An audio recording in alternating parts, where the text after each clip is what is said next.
termino mi intervención agradeciéndoles su atención y a las personas que me han invitado su amabilidad y deferencia. Muchas gracias.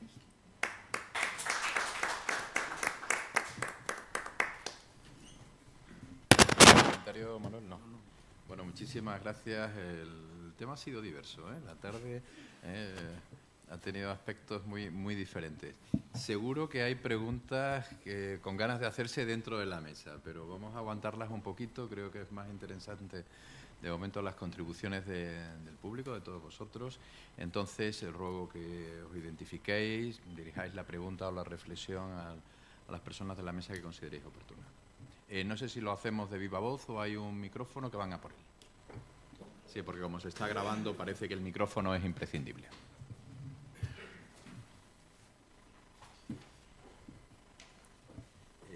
Teníamos una... Bueno. ¿Se oye? Sí. Yo soy Juan Ernesto Pérez Moreno y estoy aquí como vocal de la Junta Directiva de Ongawa, que es una ONG de Ingeniería para el Desarrollo Humano. He oído con muchísimo interés la intervención de todos, pero fundamentalmente la de Manuel Soriano, y me planteo una reflexión más que una pregunta, una continuidad a tu exposición en la que, según la hipótesis primera de Gaia, la vida en la biosfera se ha ido modificando y adaptando a las condiciones del entorno para crear las condiciones de continuidad de la propia vida. Ese equilibrio está claro que ha sido válido para todos los seres vivos del planeta. Y cuando hablamos hoy de paradigma, del paradigma con capacidad de determinación de las reglas de funcionamiento en el futuro, yo pienso en el tercer mundo. ¿Cuánto vale la vida de una persona? ¿Cuánto la de un emigrante? Las compañías de seguro lo valoran, ¿no? ¿Cuánto gastan en salvamento los países? ¿Cuánto en salvaguardar las fronteras? ¿Cuánto en devolverlos a sus países de origen? Y si todos estos recursos los dedicáramos a fijar la población en su territorio, está claro que llevar la tecnología, llevar el agua, llevar saneamiento, la educación, la electricidad, el empoderamiento, valdría para algo más, ¿no?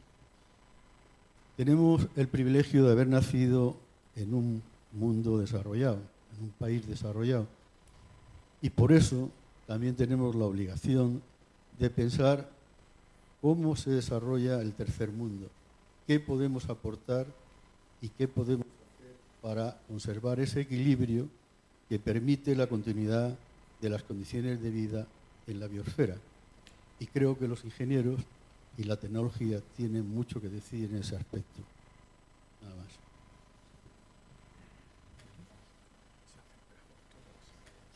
Pues sí, quizás es mejor que se hagan todas las preguntas seguidas y luego se hace una intervención al final. Muy bien. Bueno, yo voy a la técnica, es indudable que las tecnologías de información y comunicaciones han cambiado todo, o pretendemos que lo cambien, ¿no?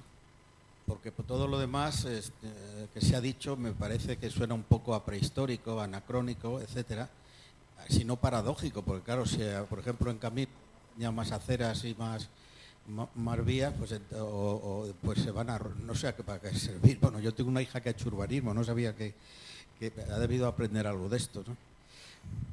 La cuestión es que, voy a dar un par de referencias. Por ejemplo, el otro día uno de Hewlett Packard dice, hace tiempo que no voy por el despacho. Él lo lleva en su portátil o en una tableta, ¿no? Y hay gente que lleva verdaderos programas enormes en 8 gigas por ahí en un bolsillo. Y luego pues está lo de Villarmir, nuestro querido y respetado Villarmir, que es que, vamos, yo creo que mejor no se puede hablar nada más que bien de él. Sin embargo, me costó mucho trabajo convencerle que mejor que el AVE era por las conferencias virtuales, ¿no? Pero tenemos el vicio de que no sé qué y tal. Estamos en una remora tremenda. Quiero nada más, para terminar, felicitar a don Manuel Soriano, que a mi modo de ver, aparte de lo que mi colega, pero yo soy también teleco, ¿no? Munaiz es el que ha entrado más en el tema.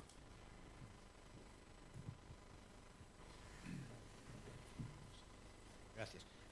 Soy Julio Eisman, del Comité de Ingeniería y Desarrollo Sostenible. Dos preguntas muy breves. La primera para Manuel Soriano. Ha puesto de relieve la importancia de la producción del valor real. Mi pregunta es cómo se mide eso, qué indicador crees que es el más adecuado para medir ese tipo de cosas. Y la segunda es sobre José Manuel Menéndez, la importancia de la información que puede generar nuevos negocios, nuevas empresas, etcétera. Yo lo aplico al mundo actual, casi ya pasado que tenemos. Se está haciendo un gran esfuerzo para modificar los contadores de energía, etcétera, los consumos, que sean inteligentes, que transmitan información. Se sabe que como resultado de que si el usuario sabe esa información modifica su comportamiento y busca mayor eficiencia. Sin embargo, sorpresivamente, y quería saber cuál es su opinión, el usuario no tiene acceso a esa información.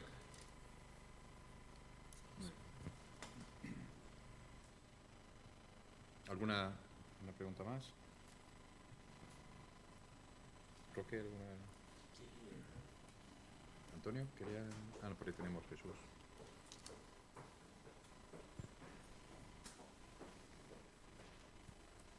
No, María Jesús.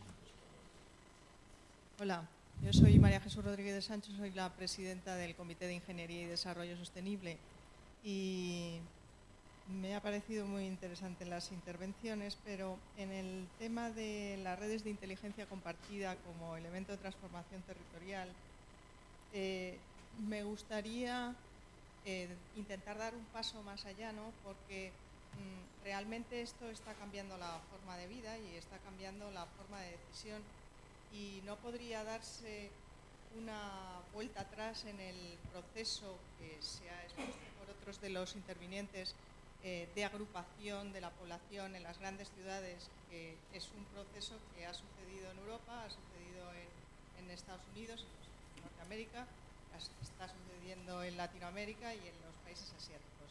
Pero no podría darse ese proceso de vuelta a los pequeños núcleos territoriales y que hubiera esas opciones que Aniceto decía que en un círculo de 60 kilómetros había muchas menos.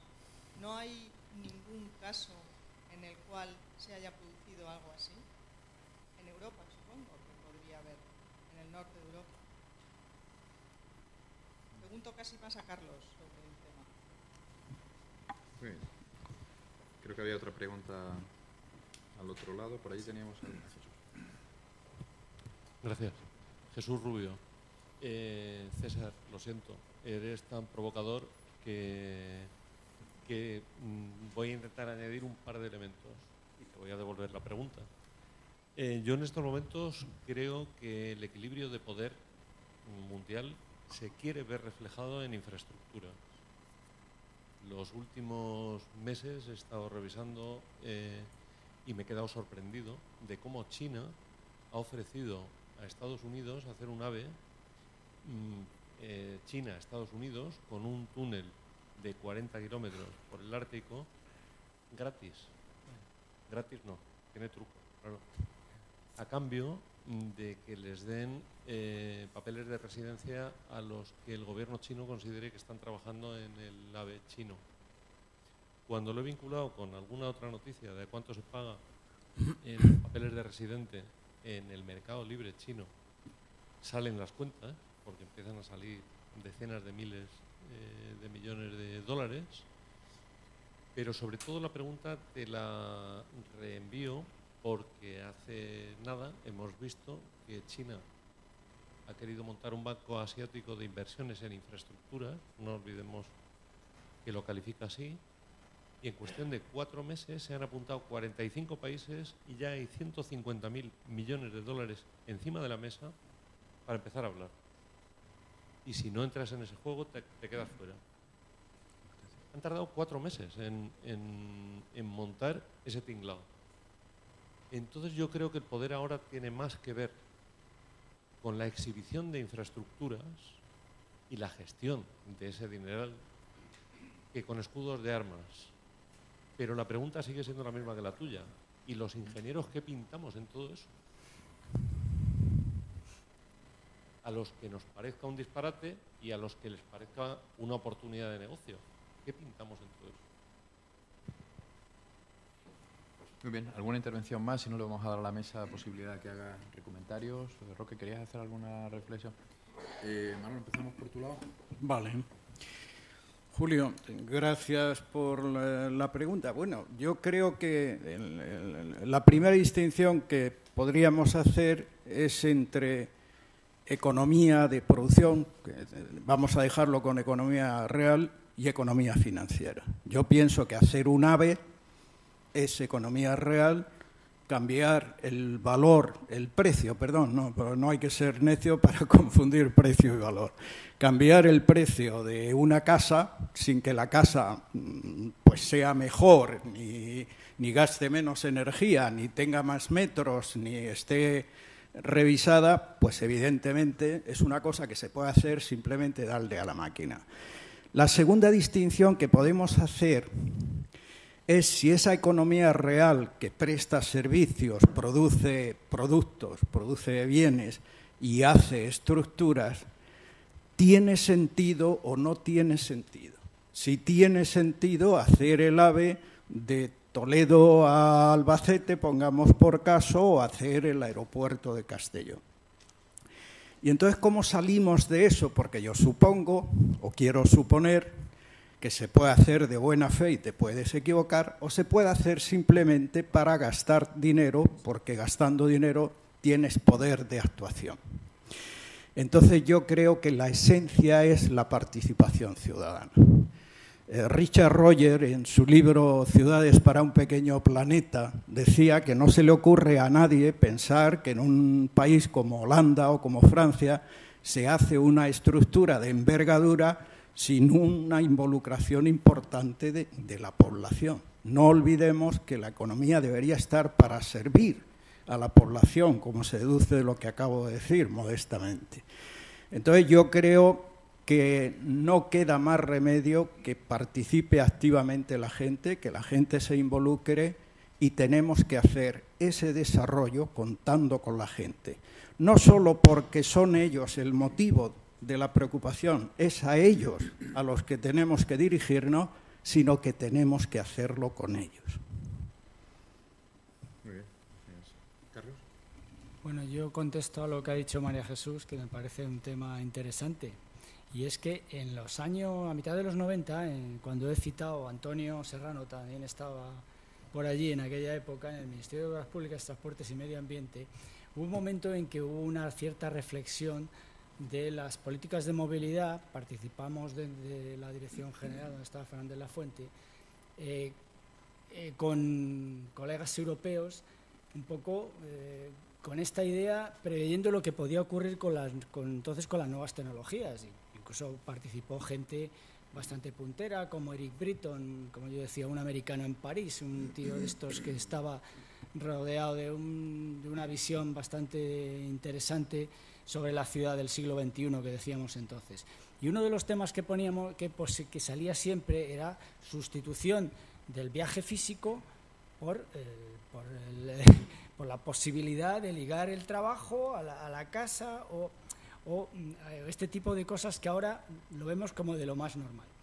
Bueno, ese era, por un lado, era un tema que siempre se daba por hecho, que eso iba a influir y iba a disminuir la movilidad en las ciudades, que es quizá donde se podría actuar de una forma más racional y donde probablemente acabe explotando la movilidad urbana a nivel global. Y otro tema es el de la concentración, que en estas 3 últimas décadas se ha ido produciendo precisamente por eso, por las oportunidades que tiene, de que donde se maneja información hay muchísimas más posibilidades de desarrollo humano y de desarrollo y de búsqueda de trabajo. Con lo cual, lo que has dicho, si en algún sitio esos dos fenómenos cruzándolos es posible reducir la movilidad diaria esa recurrente que tanto nos complica la gestión de las ciudades, de la accesibilidad de las ciudades, es precisamente en los sitios más avanzados. Yo esto lo vi también, por ejemplo, en Norte Europa, en la ciudad de Trondheim o en Aalborg, o en sitios de estos, que íbamos allí porque había conferencias de este tipo del tema de la movilidad y del medio ambiente urbano, y allí se veía como una cosa ya bastante habitual, ¿no? Eso de que, bueno, pues verdaderamente solo vengo al centro de la ciudad el día que tengo clases en la universidad, más no sé qué, y aprovecho. Esto, con la cultura mediterránea, yo creo que choca bastante, porque lo que ha ido ocurriendo es que muchos de los viajes que antes se producían por motivos recurrentes de trabajo, estudio o las cosas que hacemos todos los días, hemos ligado la movilidad motorizada al fin de semana, con lo cual el problema de la gestión de las ciudades cada vez es más complicado. Entonces, yo, y esto cruzado con lo que he dicho de lo del tercer mundo, todavía peor. O sea, yo una reflexión que no me da tiempo por el tema a contar, es que he conocido en este último año dos urbes muy de cerca, porque he estado allí participando en un proyecto en Medellín durante 10 días, y he visto eso que puede ocurrir en la ciudad, en la megaciudad, que esa no era tan grande, es como Madrid. Lo bueno es que era más o menos, son 2,5 millones, era parecido a la ciudad donde llevo trabajando 30 años. Y vi que están avanzando en muchas ciudades latinoamericanas muchas de las ideas que aquí vamos muy retrasados, como por ejemplo la gran infraestructura. Esto lo hemos visto hablando también cuando estamos preparando estas jornadas. A veces nos empeñamos en hacer grandes infraestructuras y gastar inversiones para otros que las resuelven con sistemas mucho más ligeros, donde utilizan el lema de reutilizar lo existente, es decir, el famoso fenómeno del Transmillennium, que en Medellín ha sido el Metro Plus, o los sistemas, como habéis visto, sistemas de cable que mueven personas, en lugar de andar moviendo, como yo digo, mover máquinas que pesan mucho más y gastan mucha más energía y contaminamos mal.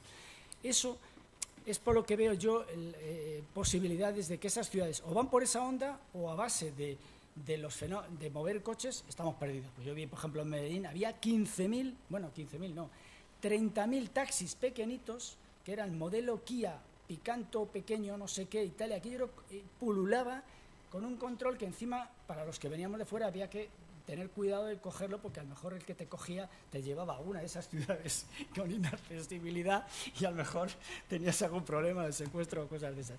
Quiero decir que si no damos ejemplo aquí, como los norteeuropeos lo están haciendo en muchos temas, si no vamos dando ejemplo desde los occidentales en hábitos de utilización de otro tipo de movilidad, es muy probable que cuando esto se vaya extendiendo a estas ciudades acabe pues muy mal. O sea, el planeta no va a resistir. Y la otra ciudad que no lo he dicho, he estado en la ciudad de Maputo durante 15 días en África, que también eran 2 millones y pico, y ahí ya, cuando llegué allí, que fue a los 4 o 5 meses de estar en Sudamérica, entonces ya sí que dije, ay madre, esto ya sí que es de locura, porque claro, ahí ya el problema ya se cruza con un déficit de infraestructura bestial, y hay las dos ciudades, la ciudad que dicen del cemento, que dicen ellos, o la ciudad la ciudad informal, que es el 80 o el 100%. Esto en ciudades africanas todavía pues será peor, y el problema, yo creo que del futuro automóvil es que tenemos que pensar en buscar una alternativa muy fuerte. Yo creo que no se resuelve solamente con el cambio de motorización a eléctrico. Bueno, sí, por aquello de mantener el orden y no quedarme al final, hago 2 o 3 comentarios y luego sigue José Manuel. Uno, por la pregunta directa de María Jesús, ¿no? El tema del transporte. Claro, la transparencia que no he puesto, pero que es un ejercicio matemático que se puede repasar, hecho de manera muy sencilla. Tú tienes que elegir dónde quieres el conflicto, donde te encuentres más sólido para gestionarlo, ¿eh? El único sitio, la única ciudad que no tiene conflicto es la ciudad de los muertos, pero no queremos estar allí por ahora, ¿eh? El resto es la gestión del conflicto. Y como el conflicto es difícil, por eso hace falta gente inteligente para gestionarlo. No vale cualquiera, ¿eh? Es un poco la idea final. Yo conozco gente que consigue hacer eso. Tengo un conocido que es profesor en la Universidad de Columbia y vive en Tarifa. Vive en Tarifa, haciendo surf, haciendo skate, y es un profesor de publicidad. Él vive en Tarifa, no tiene ningún conflicto de megaciudad. Él coge el avión para ir a volar a Nueva York. Entonces, tú tienes que decidir dónde quieres sobrecargar el sistema. Haciendo viajes continentales cada X tiempo o manejando una ciudad de 5 millones de habitantes, pero el conflicto hay. A lo mejor esta es una solución equilibrada, viajar a Nueva York, pero imaginar que vivamos todos volando a Nueva York o a París o a cualquier otro punto, vamos a tener el conflicto en nuestras relaciones interurbanas. Cuando comparas la situación, que no ha salido, pero el caso alemán o el caso holandés, lo que tenemos es tensión en su sistema de transporte interurbano. Sus índices de ocupación son el triple, sus niveles de atasco infinitamente superiores a los nuestros. Tiene una ciudad cómoda, es decir, Ámsterdam, aparece la imagen de Carlos, muy agradable, su sistema de autopistas es el peor, el más congestionado de toda Europa. Decides dónde tienes el problema y lo abordas. Luego no hay, desgraciadamente, soluciones simplistas que nos permitan decir está resuelto. Un comentario muy rápido sobre los mundos virtuales, los mundos, es decir, la erótica de los mundos virtuales, ¿no? Empezando por el de las telecomunicaciones. El otro día leía ya el mantener la nube, mantener nuestros ordenadores, eso, ya en el mundo ya consume más energía que toda Italia. Entonces, cuando estamos diciendo, esto es el soft, esto es soft, lo otro es hard. Bueno, la energía que consume toda Italia no es poquita cosa. Estamos diciendo que este mundo soft tiene una realidad hard muy importante. Estuve en una cena por mi trabajo donde daban el premio al mejor promotor. Imaginaros que promotores ahora no hay ni buenos ni malos, no sé, se le espera, pero bueno. Entonces, claro, utilizaban datos objetivos. Los organizadores de la cena utilizaban datos objetivos, metros cuadrados construidos. ¿Sabíais quién era? Y dijeron, bueno, ha ganado, pero no le vamos a dar el premio porque no vendemos el premio con esto. ¿Sabéis quién había ganado hace unos años el premio promotor inmobiliario en España? Mercadona. Mercadona era el mayor promotor inmobiliario. Antes había sido Zara. En ese momento era Mercadona, era el mayor consumidor de cemento, que le gusta tanto a Carlos, que me gusta tanto a mí, era Mercadona. Entonces, sobre un mundo amable, el servicio, la distribución, teníamos al mayor consumidor privado de hormigón que teníamos en el país. Hay que mirar un poco más profundo. Yo creo que desde la ingeniería podemos mirar más profundo y ver que sobre estos temas soft tan inocentes, luego hay una realidad física, hard, donde hay mucho ingeniero que no debemos dejar de ver. Yo digo que vayamos más profundo, más al fondo. José Manuel. Sí, vamos a ver. Yo por ir en el orden que habéis hecho las cuestiones. El tema de las tecnologías de la información y el acceso a la información, en particular de los sensores. Es cierto que se están desarrollando nuevos mecanismos para poder obtener más información acerca de nuestro consumo personal. Y de hecho se está intentando, por ejemplo, automatizar la lectura de contadores, que eso es un tema en el que hay un cierto gasto para las empresas que tienen que realizarlo. La verdad es que sensores se están desplegando infinitos, redes de comunicación también, con lo cual la posibilidad de hacer ese tipo de lecturas automáticas de la sensorización, sea esta la que sea, y el transporte de información hasta el usuario, eso se puede realizar. Y yo creo que sí nos lo están haciendo. Lo que pasa es que hay veces que nos afecta más y otras que nos afecta menos. Y también es cierto que hay entidades que a lo mejor ocultan parte de la información siendo bien pensados, no porque ahorremos, ¿no? O siendo mal pensados para que no hagamos nada y lo solucionemos. A ver, por ejemplo, yo creo que si uno echa un vistazo al recibo de, yo qué sé, vamos a ver, el agua o la luz en casa, uno empieza a ver que el recibo ha cambiado. De ser meramente un listadillo del número de kilovatios hora que uno ha gastado en el periodo de tiempo de no sé qué, ahora resulta que tiene un gráfico de la comparativa anual de lo que gastó el mes pasado, el mes anterior, así hasta un año atrás, del consumo que ha tenido, del tipo de consumo, etcétera, etcétera. Es cierto que nadie nos hace un análisis de cuál es la reactancia que tenemos en casa y a lo mejor qué medida tendríamos que tomar para hacer que disminuyéramos el pago en sí. Pero yo creo que información sí nos llega más. Si yo echo un vistazo ahora al recibo del agua, veo lo que estoy consumiendo, hago la monitorización en los últimos 12 meses, me escuece ver que en verano para regar el milímetro cuadrado de césped que tengo incremento el volumen, estoy reduciendo la programación de tal para reducir el... Es decir, el acceso a la información uno sí la tiene. Que nos oculte en parte, vale. Yo extendería más el comentario ya no a si tenemos acceso a la información o no, si no se la ocultan, que puede que haya algo de razón en ello, sino a hasta qué punto la información es útil. Yo me acabo de descargar una aplicación en casa para ver cuánto me falta para que me pase el autobús cerca de mi casa. Hay un autobús de estos verdes, vivo en la periferia, para saber cuánto tarda en venir y entonces acercarme a la parada y no estar media hora esperando, que es lo que transcurre entre un autobús y otro. A ver, la aplicación me viene bien sobre todo cuando hace frío y llueve y entonces no me estoy mojando ni estoy pasando frío en la calle. Pero a mí me gustaría que más que darme la información que me la están dando por el sensor que tiene ahí el autobús, el GPS y tal, en mi municipio incrementara la frecuencia de paso y mejorara el transporte público.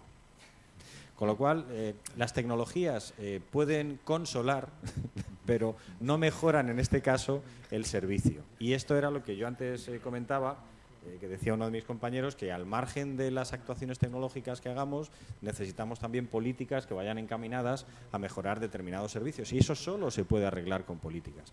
Por ejemplo, donde vivo en el municipio, que es Majadahonda, es un municipio que sin ser muy montañoso, pues sí tiene colina arriba, colina abajo permanentemente. Han desplegado un servicio de bicicletas, las normales, sin motor eléctrico, y se queja el municipio, lo mantiene porque ecológicamente está bien, políticamente vende mucho, estamos en época de elecciones, lo mantiene, pero es ruinoso. Es ruinoso porque lo cogen 4 personas para bajar a la estación, pero nadie coge una bicicleta para volver a casa, porque el pedaleo arriba no lo soporta nadie. Entonces necesitas medidas, y eso tienen que ser medidas políticas, como las que nos han descrito, para intentar allanar artificialmente la ciudad y hacerla circulable sin motor. Y no es fácil conseguir eso en un territorio como el español, donde ciudades planas tenemos 4, 5. Valencia es un modelo de despliegue de la bicicleta. Pero leche, veamos cómo es Valencia. Valencia es una ciudad tremendamente llana. Es normal que haya tenido un éxito tremendo. Si Madrid fuera tan llano, estaríamos pegándonos con el alcalde si no desplegaran medios para incrementar el volumen de carriles bici. Esta es otra, carriles bici, Majadahonda, aparece y desaparece como el Guadiana. Hay un tramo, pero después uno tiene que invadir la calzada de los coches o subirse a la acera y 500 metros después vuelve a aparecer. Es decir, hacen falta tomar medidas políticas que luego complementaremos para de alguna manera contentar a la gente con tecnología. Y respecto al otro comentario, por no extenderme más, del agrupamiento de la población, este es un tema muy, muy interesante. A ver, las nuevas tecnologías es cierto que están favoreciendo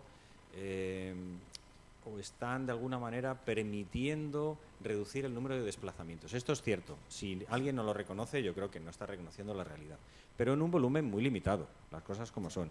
Es verdad que el teletrabajo se está extendiendo entre múltiples empresas, sobre todo vinculadas con el sector TIC, en aquellos ámbitos donde no hace falta un equipamiento o una maquinaria específica para trabajar, sino que con un mero equipo informático que uno puede transportar, un portátil, pues puede trabajar en casa. Eso yo lo he vivido incluso con mi mujer, que se ha pasado semanas enteras sin aparecer por el trabajo, lo cual para mí era sorprendente, porque yo tengo que aparecer para dar, aunque solo sea para dar clase, pero tengo que estar allí, semanas enteras sin aparecer por el trabajo porque no le hacía falta.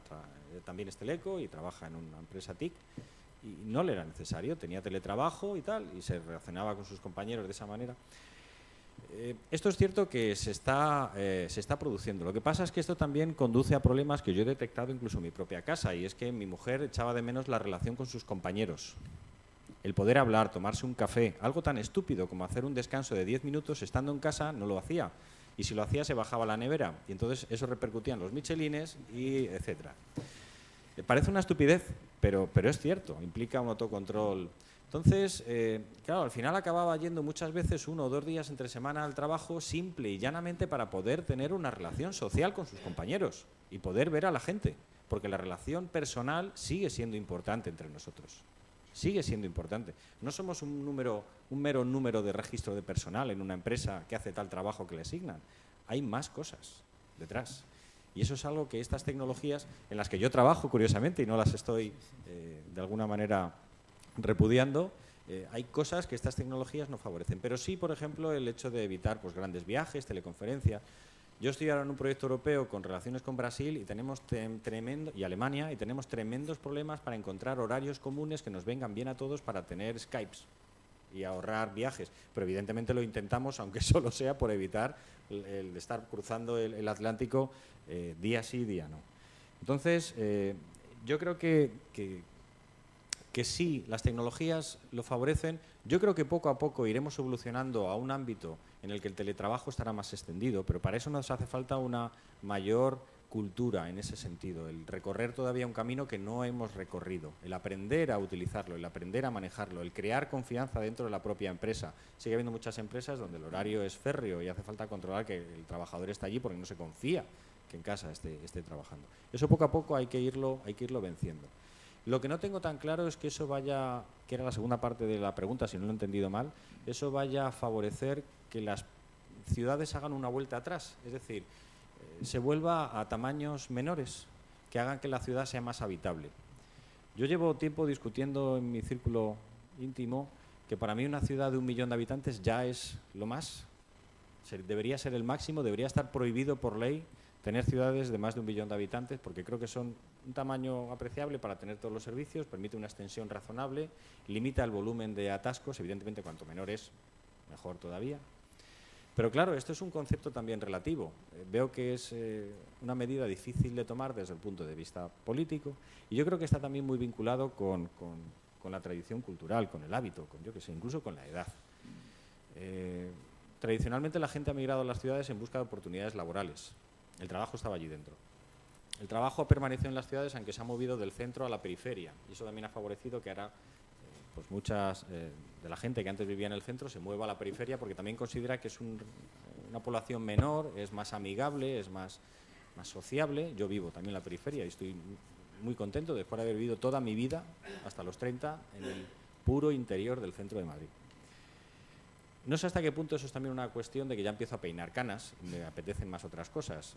Conozco gente que eran vecinos míos de mi pueblo y que se han movido al centro porque están en el rango entre los 27 y los 30 y tantos y entonces para eso pues vivir en el centro está fantástico para otra serie de cuestiones. No lo sé. La historia es que también el tamaño de una ciudad es una cuestión relativa. ¿Qué es cómodo? Yo tengo una anécdota y con esto ya cierro, muy divertida. Hace 2 o 3 años estuve con mi familia en China. Estuvimos en Pekín. Pekín tiene, o Beijing, como dicen ellos, tiene 26 millones de habitantes. El nivel de atasco es permanente. El nivel de contaminación es brutal. Y es un cambio drástico que supone una experiencia vital fascinante. De Pekín hicimos luego un recorrido por diferentes ciudades. La primera fue Xi'an. Me encantó Xi'an. Precioso. Pero la anécdota es la siguiente. Llegamos al aeropuerto y nos recoge la guía local. Nos monta en el autobús y nos va contando por el camino que Xi'an es una ciudad pequeña, acogedora, que tiene todos los servicios, un encanto para vivir, la gente es muy sociable, está muy feliz de vivir allí, porque es una ciudad pequeña de solo 8 millones de habitantes. Esta misma reacción de risa fue la que nosotros tuvimos en el autobús.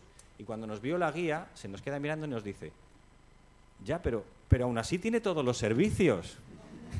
Y claro, nos reímos todavía más. Entonces, ¿qué es una ciudad pequeña? ¿Qué es una ciudad amigable? ¿Y qué es un nivel de vida razonable dentro de una ciudad? Es que eso también queda en el aire. César, ¿cómo ha sido retado? No, me alegra mucho saber que Jesús Rubio sigue en forma y que me obliga a bajar de la nube filosófica esta en la que suelo estar los jueves por la tarde. Exclusivamente, no se crean ustedes que soy así siempre. Y pasar del mundo de estos cuadros tan bonitos que les he traído al mundo más proteico y realista de la formación bruta de capital fijo, que es la inversión en infraestructura, básicamente, ¿no? Pues sí, ¿y qué es lo que refleja lo que pasa con China y con el banco y todo esto? Pues refleja básicamente algo que ya de manera un tanto cínica dijo hace más de un siglo, o un siglo aproximadamente, más o menos, uno de los autores del Skyline de Chicago, el arquitecto Lou Sullivan. Form follows finance, es decir, la forma sigue al dinero. Es decir, que en el fondo el mundo de dinero es el que establece realmente la jerarquía y el que construye y destruye todas estas cosas que vemos sobre el territorio, ¿no? La pregunta que yo hacía y que ha retomado Jesús, bueno, mi opinión personal, que no es evidentemente ninguna verdad, yo no estoy en posesión de ninguna verdad, pero es una visión un poco en relación con estos temas. Pues yo creo que los ingenieros somos un poco peones de brega en un mundo en el que las decisiones pues están fuera del ámbito profesional, están en el ámbito del poder, y el ámbito del poder no es el poder profesional. Los ingenieros no tenemos poder profesional, somos generalmente empleados o pequeños empresarios grandes, pero el empresario grande ya no es tan ingeniero, es más un financiero, ¿no? Entonces yo creo que ese es un problema importante y que hay que tener muy claro. Y cuando hablamos de planificación y cuando hablamos de todos estos temas de la jerarquía y el territorio y nos hacemos ilusiones, pues me recuerda un poco a González Padre que hablaba antes, ¿no? Es decir, que parece que con las ideas nuestras vamos a establecer aquí un mundo maravilloso. Y ojo con esa capacidad cartesiana o esa deformación cartesianista que es muy encomiable en ciertos aspectos, pero también yo creo que es muy real, porque me da la impresión de que hay que reconocer las cosas como son. Es decir, estamos al servicio de... ¿Al servicio de qué? Pues en general de un modelo que se está universalizando con la globalización, que es un modelo capitalista y que es un modelo capitalista maduro y financiero, de control financiero y de poder financiero. Las grandes figuras de la ingeniería que conocemos en este país, uno de ellos ha hablado, Villamil, pues son esencialmente financieros. Entonces no nos debemos engañar. Dicho esto, ya digo, felicitando a Jesús porque le veo que sigue en forma y como debe ser, yo quería decir que estoy muy de acuerdo con algunas de las cosas que he oído a mis compañeros de mesa, ¿no? En primer lugar, por empezar siguiendo la intervención, Carlos Corral en toda su intervención ha manifestado algo que a mí me parece importante, es decir, la ciudad dentro del territorio es quizás el campo de batalla más virulento que hay. Y es evidente que dentro de la ciudad hay que plantear, hay que ser combativo y hay que combatir contra esa tendencia no sé cómo llamarlo, a la degeneración, de alguna manera, a través de actitudes y movimientos que tienen un fundamento un poco distinto y que tienen una idea sobre todo de bien común y de interés público, que no es el que viene evidentemente de la mano de los mercados en general, ¿no? Es decir, que esa actitud que él lo ha plasmado en los temas de peatonalización, de organización de la movilidad de una manera distinta y tal, creo que son valores muy positivos y que evidentemente hay que entrar en liza dentro de ese campo de batalla que es la ciudad con este tipo de planteamientos. Me parece que es algo importante. Estoy muy de acuerdo con Soriano. Soriano ha dicho algo que a mí me parece que es esencial en este momento. Los ingenieros parece que estamos preocupados por hacer más y más cosas nuevas, etcétera y tal. Bueno, en España tenemos un ejemplo magnífico y además ojalá la recuperación se centre en eso, no en hacer más, sino en rehacer cosas que están mal hechas. Es decir, aquí hay muchas cuestiones que están sin resolver en este país. Este es un país muy avanzado y somos no sé cuántas cosas en el AVE. Caramba, pero no depuramos las aguas bien. Lo sabe bien Roque, nos están llamando la atención y poniéndonos colorados. Pues, señores, hay que hacer cosas de estas, hay que empezar a hacer bien aquello que no se ha hecho del todo bien y hay que rehacer muchas cosas en la ciudad, en el medio ambiente, en todas estas cosas. Con José Manuel Menéndez no puedo sino coincidir en casi todo lo que ha dicho. Es evidente que hoy día la inteligencia pues es como el cuarto estado de la materia, es decir, que sin inteligencia pues prácticamente nada es imposible, y la inteligencia, me refiero a la inteligencia digital, a la inteligencia de las tecnologías de información y las comunicaciones. Lo estamos viendo en una cuestión muy concreta, es decir, ¿cómo se tiene hoy el control militar de un territorio? Pues hay dos modelos que están en liza. Uno es el nuestro, que tiene que ver con la jerarquía también, ojo, con la idea de la jerarquía vinculada a la religión y al cartesianismo y a esa idea de top-down, etcétera, que es el de los drones. Es decir, son los drones, no son ya las escuadras marítimas ni los tanques de Leopard, y todo eso casi no vale ya hoy día nada. Es decir, que eso por un lado, ¿no? Pero ese modelo está en confrontación con otro modelo, que es un modelo que hace tabla rasa de la jerarquía, que es lo que estamos viendo con el tema del califato, el nuevo califato de Abu Bakr el-Baghdadi, que no por casualidad ha tomado el nombre del primer califa que después de la muerte de Mahoma inició la expansión del Islam, Abu Bakr. Y que tiene que ver con el tema de la jerarquía, es decir, nosotros en el mundo occidental tenemos una fuerte tradición cristiana en lo religioso y donde no es cristiana es laica, que está muy influida por la Ilustración y creemos que estas ideas de jerarquía, de orden, etcétera y tal, ¿no? El mundo del Islam tiene una idea de jerarquía muy distinta. El Islam tiene una idea del igualitarismo más que de la jerarquía, ¿no? Y ahí está viendo desde el punto de vista territorial una confrontación tremenda, que no sé, espanta en muchísimos aspectos. Por otra parte es tremendamente interesante, ¿no? No creo que nos arroje mucha luz seguramente sobre los temas que estamos hablando hoy, pero a mí no deja de llamarme la atención. Bueno, pues esto es lo que quería decirle, perdón si me he extendido más de lo que debía. Roque, comentario.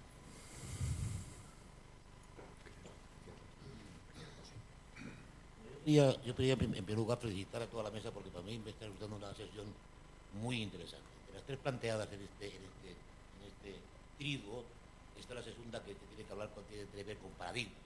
¿Qué paradigmas movemos, digamos, para plantear el futuro? Paradigmas tomados más que como ejemplo, como modelo, digamos, qué cosas hay que hacer. La verdad es que estamos en un mundo en ebullición y muy confuso, ¿no? Y yo quería hacer alguna reflexión y luego formular alguna pregunta a la mesa. La reflexión primera tiene que ver con la transversalidad de la ingeniería. Es decir, yo es una de las pocas veces que veo una mesa de ingenieros de todos los colores, ¿no? Porque ya esto el conocimiento está no solamente repartido, sino compartido. Y eso me parece que es un hecho fundamental. Las estructuras que hemos construido los ingenieros de caminos tradicionalmente, que eran tontas, hay que dotarlas de inteligencia, y eso ya eso hay que meterle ya cachivaches de estos de los que hablaba el señor Menor. Y una idea básica que la ha dicho Manuel Soriano y que yo la quiero detallar aquí, es que nosotros, todos los ingenieros, lo que hacemos es producir sistemas para facilitar el desarrollo, facilitar la vida de la gente. Eso es lo que producimos, ¿no? Entonces, la reflexión primera, que tiene que ver con lo que tiene mi compañero de la izquierda. Es decir, hemos basado nuestro desarrollo en un modelo de crecimiento. El crecimiento, obviamente, no puede ser interminable. Alguna vez tiene que acabar. La segunda reflexión tiene que ver con eso que hemos llamado desarrollo sostenible, ¿no? Yo creo que lo más insostenible del modelo que tenemos es el reparto de la pasta.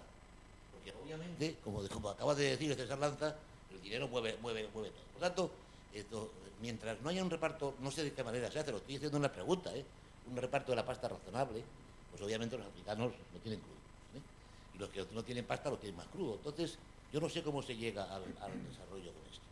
La tercera reflexión tiene que ver con lo que decía al principio de esto, ¿no? Es decir, hay que aplicar inteligencia y conocimientos, información, a solucionar los problemas de la gente. Y eso yo creo que es el papel más importante que tenemos aquí. Por tanto, esta primera reflexión mía es decir, vamos a ver si somos capaces de sacar unas conclusiones de estas jornadas que podamos transmitir a los señores que deciden las cosas, que no somos nosotros, que son los políticos, y también a transmitir a la sociedad en general cuál es lo que pensamos los ingenieros, que al final a mí me gusta decir que somos los que soportamos el hardware total del país, hablando en términos informáticos, ¿no? Es decir, al final soportamos las infraestructuras de todos los colores, no solamente las físicas de los transportes, sino las comunicaciones. La pregunta que yo me formulo ahora es decir, y se la haría en primer lugar, yo creo que a Manuel Soriano y también a Carlos Corral, es decir, ¿cómo hacemos compatible esta tensión territorial y tensión de concentración urbana con planear modelos que no sean jerárquicos, que esto César, porque claro, esto de los querubines y los serafines, yo me lo leía en el colegio cuando era pequeño, había categorías, ¿te acuerdas? De los ángeles, todos eran iguales, pero los ángeles mandaban más, o sea, por tanto, esto es otro rollo. Entonces ahora es que es una masa, no sé si armónica o inarmónica, como planteabas en la primera transparencia, en el que hay que ver cómo se convence a la gente de que asuman un camino para que sea el más favorable. Permitidme que acabe con una reflexión en ese sentido que tiene que ver con mi experiencia en la Expo de Zaragoza, que otra se lo contaba yo a Antonio, que está aquí, a Antonio Serrano. En la Expo de Zaragoza, con una cosa tan fútil, no sé si se dice así, como es una exposición internacional que dura, se nos apuntaron más de 15.000 voluntarios. Más de 15.000 voluntarios, no crees que eran todos parados y gente de malvivirnos, no, había ingenieros, militares, en fin, todo tipo de personas.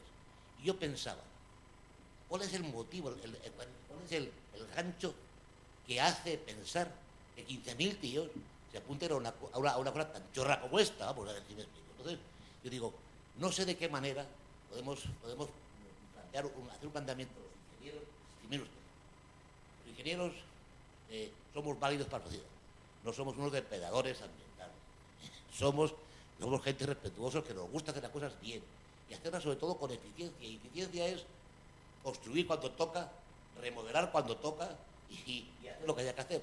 Y por eso yo lo que pediría a la mesa es que me digan cómo ven los ponentes y que podemos plantear, digamos, este resumen de esta conclusión, porque luego hay una tercera, ¿no? Que se dará no sé cuántos días, que plantearemos cuáles son las líneas de fuerza del futuro.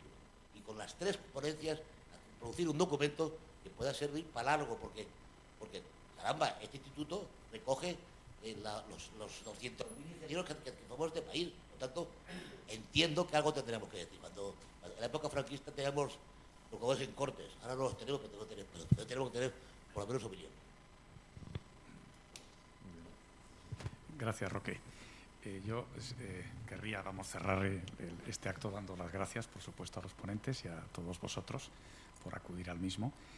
Y simplemente dos ideas relacionadas en parte un poco con lo que apuntaba Ernesto, ¿no? Pero en este caso la cifra es media de todos los ciudadanos del mundo. Si analizáramos no voy a decir derroche, porque realmente hay derroche y hay parte que no es derroche, ¿no? Pero si analizáramos lo que cada ciudadano del mundo tiene a su servicio en cuanto a energía, es como si cada uno de los ciudadanos del mundo tuviera una caravana de camellos, 100 camellos, con todo el personal que tenía que transitar desde Asia a Europa a su servicio. Cada ciudadano. Evidentemente, los ciudadanos americanos les corresponde algunos 20 caravanas de camellos a cada uno, y a los africanos, evidentemente, muchísimo menos, ¿no? Pero eso nos da una idea en el mundo en el que vivimos, ¿no? El siguiente comentario es, yo siempre que uso la palabra, por supuesto la competencia en la que vivimos, me gusta añadir la palabra competencia leal y también la desleal. Es decir, tenemos que hacer una industria más sostenible, tenemos que crear empleo, por lo tanto nosotros tendremos que crecer, otros a lo mejor no tienen esa necesidad, nosotros sí, pero de alguna forma competimos en un entorno donde las medidas medioambientales cada vez tienen que ser más severas, cada vez tenemos que hacer las cosas mejor, pero tenemos una competencia desleal con otros países que no marcan esas pautas de control medioambiental y por lo tanto son capaces de producir muchísimo más barato. Y eso al final puede acabar, de hecho, cerrando muchísimas de nuestras empresas, y al final la producción es realizada, llevada afuera con una mayor contaminación y por supuesto con una mayor necesidad de transporte, es decir, más caravanas de camellos. Muchas gracias y a continuación pues pasamos a tomar un vino y seguir charlando. Muchas gracias.